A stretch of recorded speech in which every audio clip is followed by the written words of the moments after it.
بسم الله الرحمن الرحيم السلام عليكم walaalayaal saaxiibayaal soo dhawaada mar kale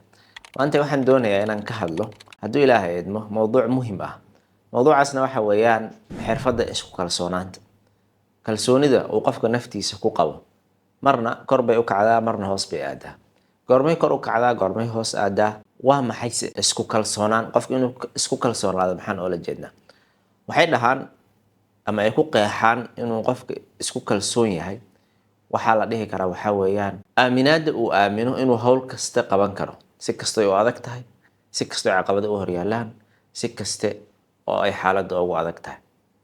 qofka inuu ku kalsoon yahay inuu hawshan ayada ay qaban karo oo ka soo bixi karo taas ayaa la yiraahdaa inuu qofka kalsooni isku qabo hawshaas nooc kasta ay ahaataba su'aal ayaa imaanaysa marka arrinta ayada ah ma wax la kasbadaa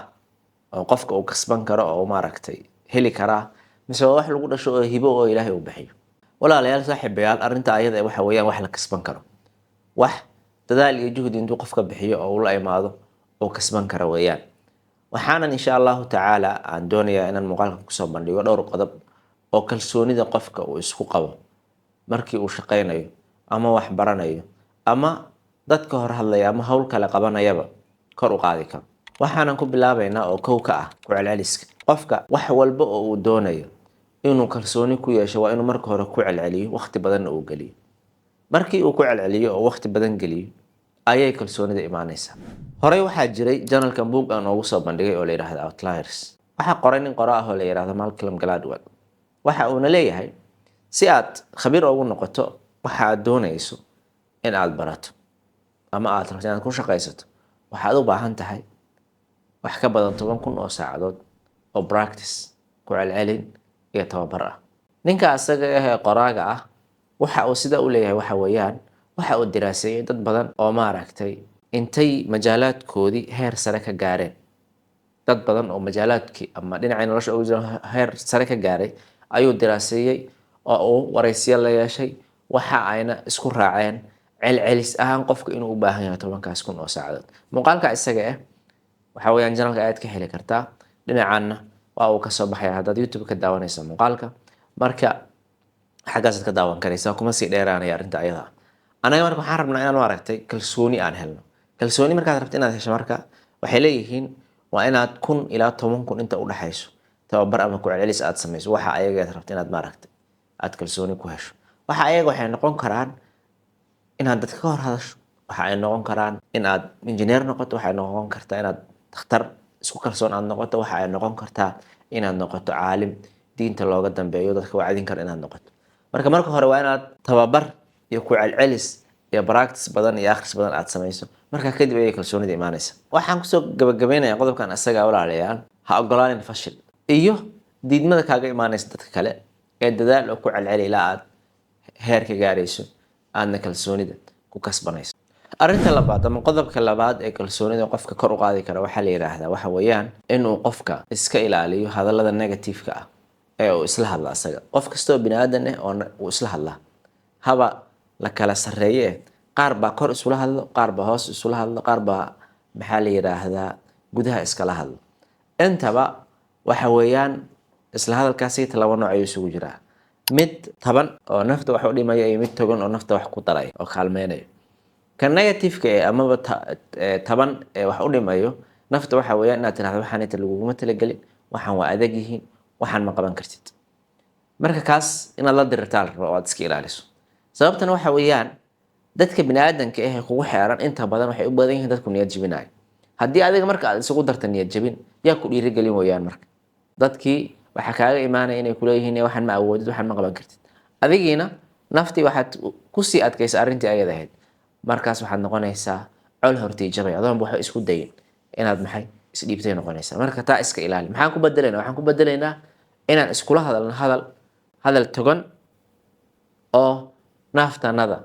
iyo hankeeda kor u qaadayo waxaan tusaale soo qaadanaynaa walaalayaal nin fariyahan caan ah oo taqaanaan oo reer Mareykan ah muslimna ahaa oo la yiraahdo Maxamed Cali Kalaay waa isla hadli jiray waxa uuna iskula hadli jiray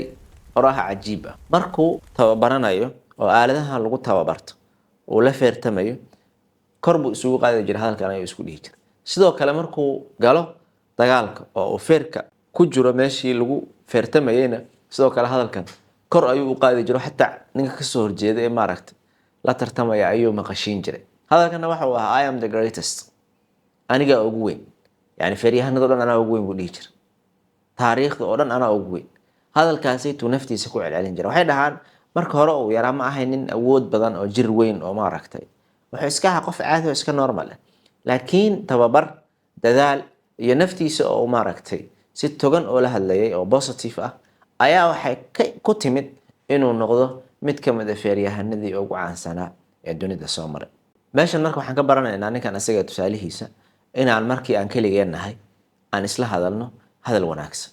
inaad isu sheegto inaad waxaan qaban karto, inaad isu sheegto inaad waxaan awoodo. sidaas ayayna ku imaanaysaa kalsooni aad ku qabto waxaan inaad qaban karayso. haddii laakiin ay cagsiga dhacdo waxa weeyaan waxaad qaban karaysa malaha. marka naftaada hadal wanaagsan kula hadal, kana ilaali hadalka xun ee ay maaragtay kugu niyad jebinayso. qodobka saddexaad walaalayaal waxa weeyaan ee kalsoonida aad naftaada ku qabto kor u qaadi karo waa inaad ka fogaato dadka ku niyad jebinayo oo hoos u dhigayo hankaaga. inta badan dadka ayadooysan xumaanka ahayn yaa markay ku qiimeeyaan si degdeg waxaa laga yaabaa inay ku dhahaan waxaan ma awoodid, waxaan ma qaban karaysid.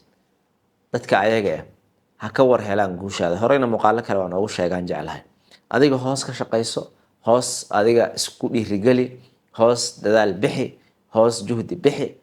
kadibna hadhowda adoo guulaystay oo wixii aad rabtay gaaray hala arko, adigoo maaragtay kalsooni isku qaba hala arko. meeshana walaalayaal waa inaan kala saarno kalsooni dhalanteed ah oo qofka isku qabo oo la yiraahdo kibir, iyo kalsooni dhab ah oo qofka nafsadiisa uu ku qabo natiijana dhalayso. dadka laba nooc baad arkaysaa. qof kalsoonidiisa ay eber tahay oo maaragtay hadalka ugu horeeya ee qof kaleeto uu ku dhaho ka niyad jabayo, isdhiibayo, iyo qof kale oo haddii ilaahay ku idmahayo cirkaas kalsoonidiisa ay marayso laakiin waxa uu yaqaanay waxa uu qaban kara eber tahay. marka lama rabo inaad kaasna noqoto khayrul umuuri awsatuha. waxa laga rabo waxa weeyaan adiga inaadan nafsadaada been u sheegin, wax aysan qaban karin aadan ku dhihin way qaban karaysa oo dhahdo waan isu kalsoona aniga waxaas waan qaban karaya. maya, lama rabo. marka juhdigii iyo dadaalkii iyo maaragtay lagaaga baahnaa iyo waxqabadkii lagaaga baahnaa aad la timaado, kadib baan dhihi karnaa kalsooni ayaad isku qabtay oo nin waxaa tahay rag ah ama gabar dadaalaysa aad tahay. marka ma ahan inaad adiga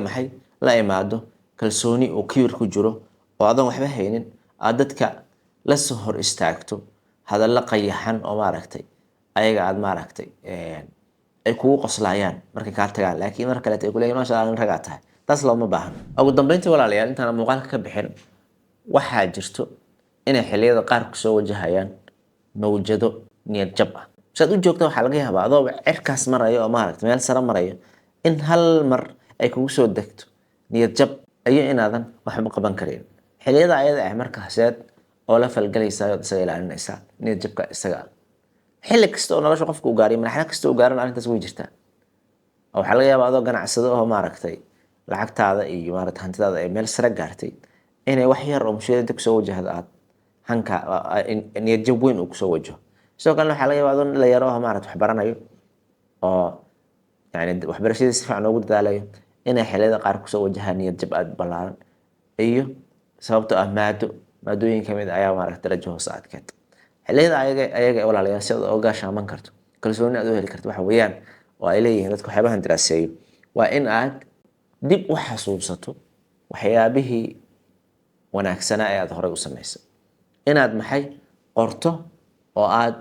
akhriso wixii horumar ahaa aad horey u gaartay, wixii dadaal ahaa aad soo bixisay, wixii juhdi ahaa iyo guulo ahaa aad horey u gaartay ayaad dib u milicsanaysaa, aad u akhrinaysaa, una xasuusanaysaa, una qoraysaa. marka ayada ayaad kalsoonidaadii hore aad isku qabtay soo celin kartaa, horena aad u sii socon karaysaa. laakiin haddii ay noqoto nafta waswaasi inta wax ku dhashaan, waxa laga yaabaa dad yoga qaar ilaahay maxaa la dhahaa baan ka magan galnay inay mararka qaar ay joojiyaan waxbarashadii ay wadeen oo ay ka tagaan. kuwa kale waxaad arkaysaa inay ganacsiyadii waxay intay ka burburaan u noqdo qof isla hadlayo kaleeto. marka naftaada taa haba ogolaan. waxaad isku daydaa inta badan inaad dadaasho